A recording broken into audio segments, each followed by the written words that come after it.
Pensa só, em um hospital silencioso vivia uma mulher que parecia ter sido esquecida pelo tempo.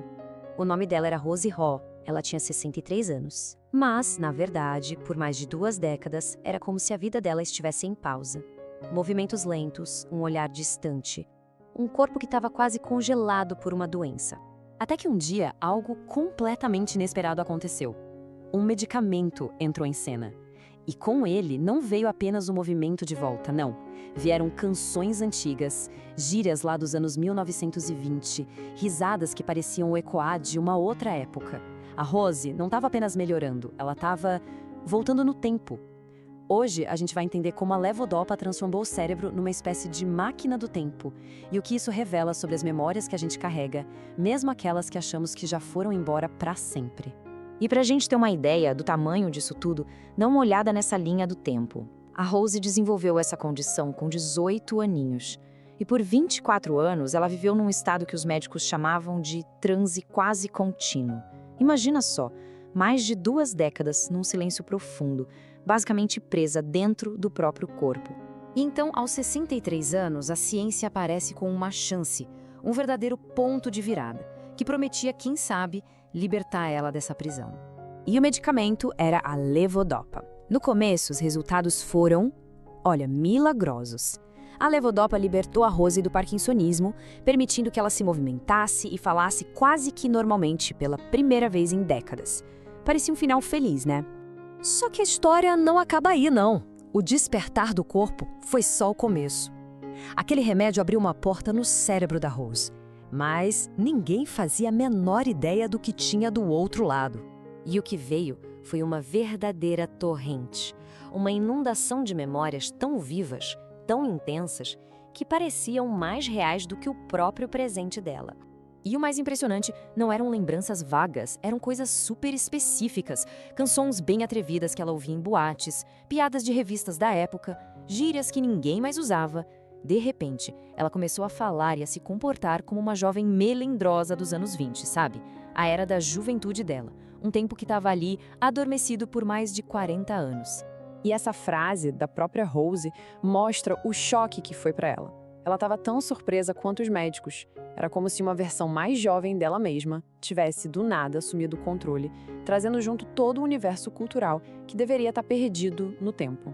Essa história é simplesmente inacreditável, né? Ela foi documentada pelo neurologista Oliver Sacks e é só um dos casos fascinantes do livro dele.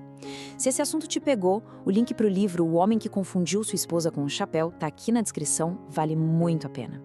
Mas como isso é possível? Como um remédio consegue basicamente rebobinar a fita da vida de alguém desse jeito? A resposta, ao que tudo indica, está na forma como o nosso cérebro guarda o passado.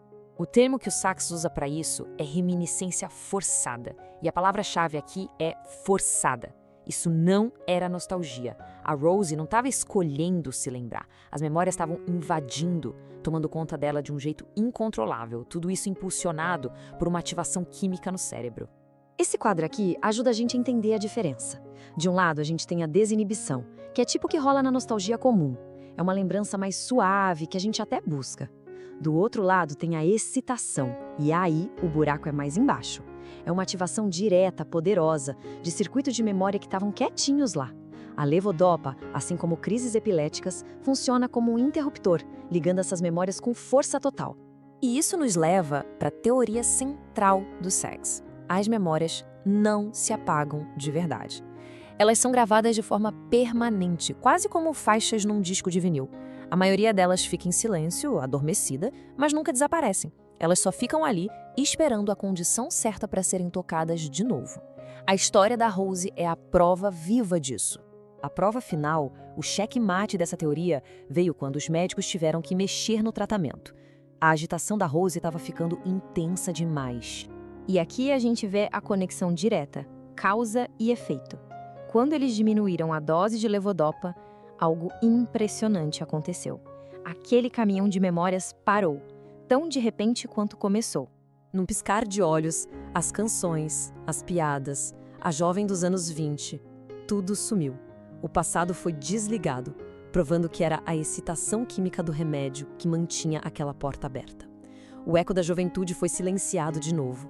E isso me faz pensar muito nessa frase do Faulkner. O passado da Rose não estava morto. Estava só esperando, quieto, adormecido, dentro da neurologia dela.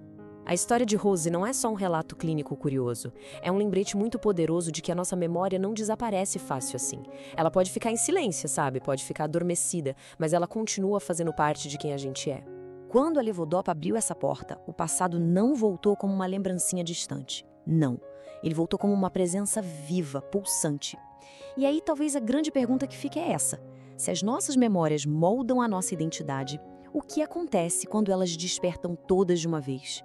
Se essa história te fez refletir, deixa seu like, compartilha com alguém que gosta de estudar a fundo a mente humana e me conta aqui nos comentários. Você acredita que o passado realmente vai embora ou ele só espera o momento certo para reaparecer? A gente continua essa jornada pelos casos de Oliver Sacks na próxima. Psicologia além das páginas. Até mais!